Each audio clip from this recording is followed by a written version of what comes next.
السلام علیکم، کیسے ہیں آپ سب؟ امید ہے آپ سب خیریت سے ہوں گے۔ الحمدللہ میں بھی ٹھیک ٹھاک ہوں۔ ہم نے سبق نمبر 15 کا آغاز کیا تھا، جس کا عنوان ہے درس عمل، جس میں ہمیں یہ سبق دیا جا رہا تھا کہ مل کر چلنے، مسلسل محنت کرنے اور آگے بڑھتے رہنے والے ہمیشہ کامیاب ہوتے ہیں۔ ٹوٹے دلوں کو جوڑنا نیکی ہے، کبھی مایوس نہیں ہونا چاہیے، ٹھیک ہے۔ اور جو پڑھائی میں کمزور ہیں بچے، ان کو محنت کرنی چاہیے اور بار بار کوشش کرنی چاہیے، کیونکہ بار بار کوشش سے انسان ضرور کامیاب ہوتا ہے، ٹھیک ہے۔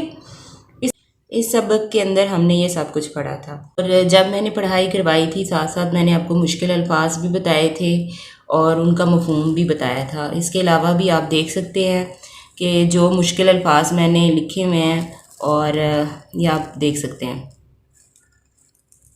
ٹھیک ہے۔ بتانے کا مقصد یہ ہے کہ آج ہم نے تشریح کرنی ہے، تو تشریح کے لیے آپ کو پتہ ہونا چاہیے کہ سب سے پہلے آپ کو مشکل الفاظ جو ہیں وہ کون سے ہیں، ٹھیک ہے۔ ان کے معنی آپ نے استعمال کرنے ہوتے ہیں، اور جو اندر شعر کے اندر جو چھپا ہوا معنی ہوتا ہے، جو مفہوم ہوتا ہے، یا شاعر جو بتانا چاہ رہا ہے، یا معاشرے کے اندر وہ اس چیز کو آگاہ کرنا چاہ رہا ہے، وہ جو ہے وہ ڈھونڈنا ہوتا ہے۔ تو اس کے لیے ضروری ہوتا ہے کہ سب سے پہلے تو معنی آپ کو پتہ ہوں، اس کے بعد آپ غور کریں بات کیا ہو رہی ہے، اور اس کو پھر تشریح میں لکھیں۔ تشریح میں ہمیشہ جو ہے آسان الفاظ استعمال کریں، ٹھیک ہے۔ اور دوسرا جو ہے آپ تشریح کرتے ہوئے الفاظ کے معنی استعمال کریں، ٹھیک ہے۔ پہلا مصرع ہے تو اس کی تشریح کر لیں، پھر دوسرے کی کر لیں، پھر تیسرے کی کر لیں، پھر چوتھے کی کر لیں، تو اس طرح آسانی کے ساتھ آپ تشریح کر سکیں گے، ٹھیک ہے۔ تو آج ہم انشاءاللہ تشریح کرتے ہیں۔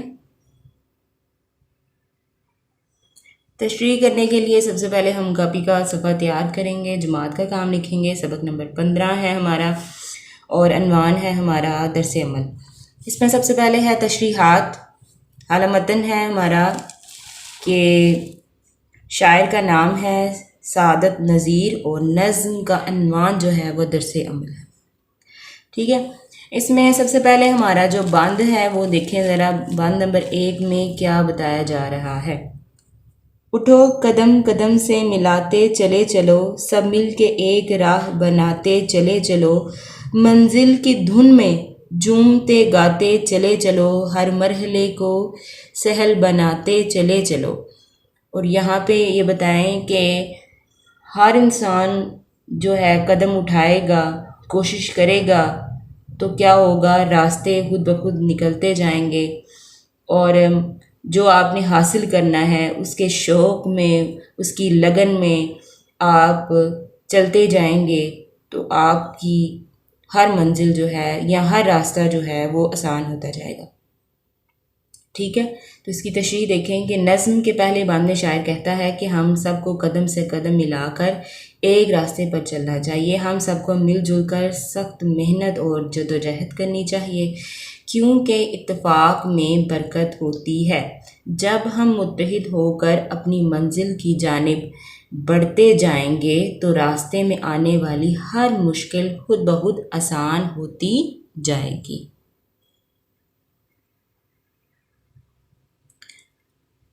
بند نمبر 2 دیکھیں، بن کر گھٹا فضاؤں پہ چھاتے چلے چلو، ہر ہر قدم پہ دھوم مچاتے چلے چلو، تفریقے رنگ و نسل مٹاتے چلے چلو، انسانیت کی شان دکھاتے چلے چلو۔ اچھا اب یہ دیکھیں یہاں پہ بن کر گھٹا، گھٹا کیا ہوتی ہے؟ کالی گھٹا جو آسمان پر چھا جاتی ہے، جو بارش کے آنے کا جو ہے وہ بتاتی ہے کہ بارش آنے والی ہے، پتہ بتاتی ہے، جیسے کہہ لیں کہ فضاؤں پہ چھاتے چلے چلو، یعنی فضا کے اوپر چھانا، ٹھیک ہے۔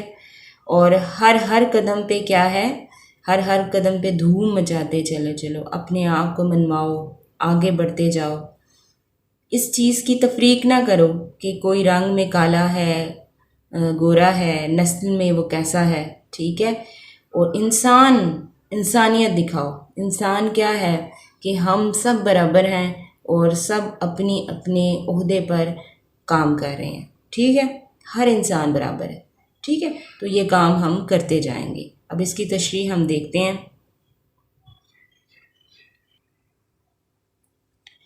تشریح کچھ یوں ہے کہ اس بات میں شاعر کہتا ہے کہ جس طرح گھٹا فضاؤں پہ چھا جاتی ہے، اس طرح تم بھی آگے بڑھو اور کچھ ایسا کر دکھاؤ کہ ہر طرف تمہاری شہرت کے چرچے ہوں۔ ہر طرح کی فرقہ واریت اور تعصبات سے بے نیاز ہو کر صرف اچھے انسان بن کر جیو اور انسانیت کے لیے خدمات سر انجام دے کر انسانیت کی اصل شان دکھا دو۔ ٹھیک ہے، تو یہ اس کی تشریح ہوگی۔ آگے ہمارا ہے بند نمبر 3۔ آگے بڑھو رکو نہ کسی راہ گزار پر، ہر دم سفر کا لطف اٹھاتے چلے چلو، مایوسیوں میں چھیڑ دو نغمے امید کے، تاریکیوں میں جوت جگاتے چلے چلو۔ اب یہاں پہ کتنی اچھی بات بتائی جا رہی ہے کہ تم آگے بڑھتے جاؤ کسی بھی راستے پر، جو راہ گزر ہوگی یا جہاں سے ہم گزر رہے ہیں وہاں پہ رکنا نہیں ہے، ٹھہرنا نہیں ہے، چلتے ہی جانا ہے۔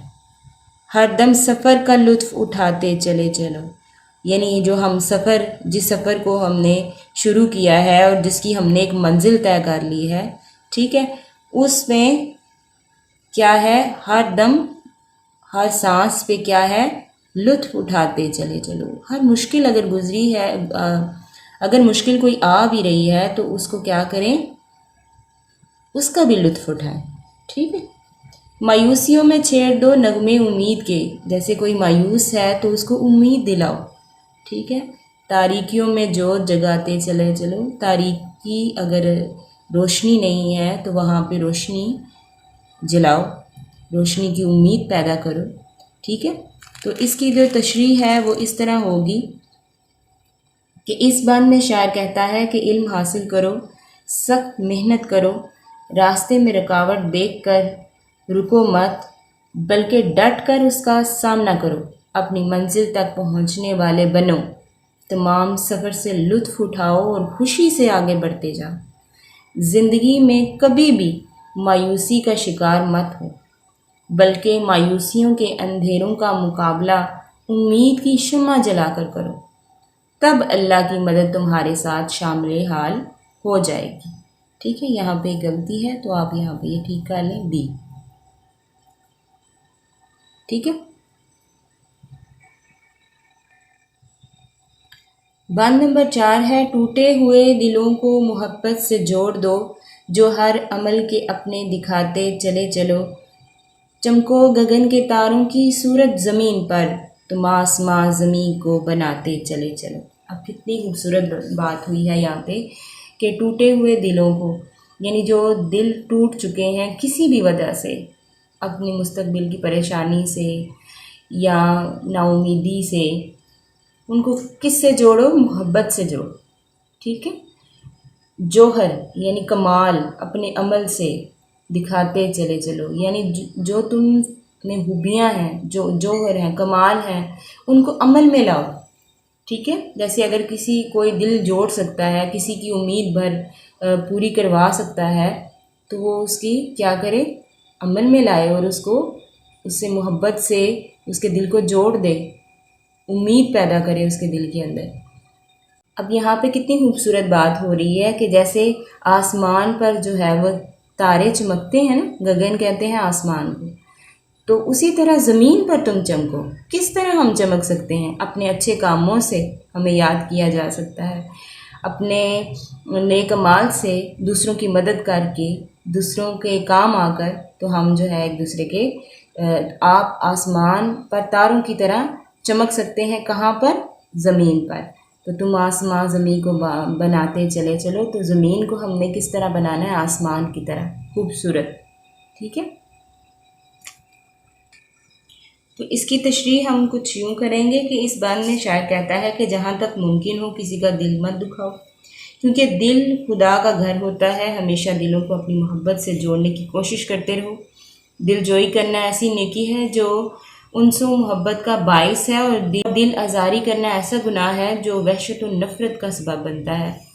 تم اپنے عمل کے سبب زمین پر آسمان کے ستاروں کی مانند چمک کر زمین کو بھی آسمان بنا ڈالو، یعنی اپنی محبت اور لگن اور اچھے عمل کی بدولت ایک روشن ستارے کی طرح جگمگاتے رہو۔ یہاں پر بھی یہ غلطی ہے، آپ اس کو کٹ کر لیجیے گا، ٹھیک ہے۔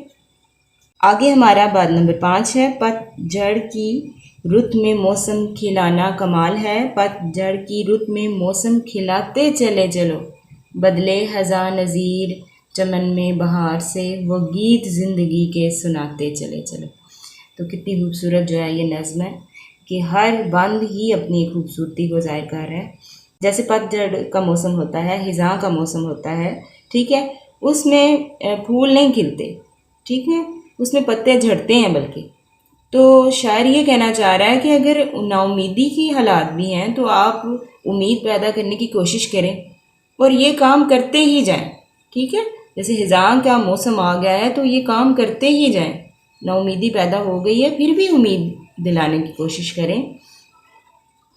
اور جیسے بہار کے موسم میں نئے پھول کھلتے ہیں، ٹھیک ہے، چمن میں بہار آ جاتی ہے اور خوشبو پھیل جاتی ہے، لیکن خزاں میں ایسا نہیں ہوتا، وہی جھڑنا شروع کر دیتے ہیں۔ تو آپ نے کیا کرنا ہے، آپ نے ایسا موسم لانے کی کوشش کرنی ہے، آپ نے ایسا نا امیدی کی جگہ امید پیدا کرنے کی کوشش کرنی ہے، اور وہ ساری زندگی ہی وہ کام کرتے جانا ہے، وہ گیت زندگی کے سناتے چلے چلو۔ وہ کہہ رہے ہیں کہ گیت زندگی کا جو ہے وہ گاتے ہی چلے چلو، مطلب یہ ہے کہ آپ امید پیدا کرتے ہی جاؤ، لگن کے ساتھ محنت کرتے ہی جاؤ، ضرور آپ کو اس کا صلہ ملے گا۔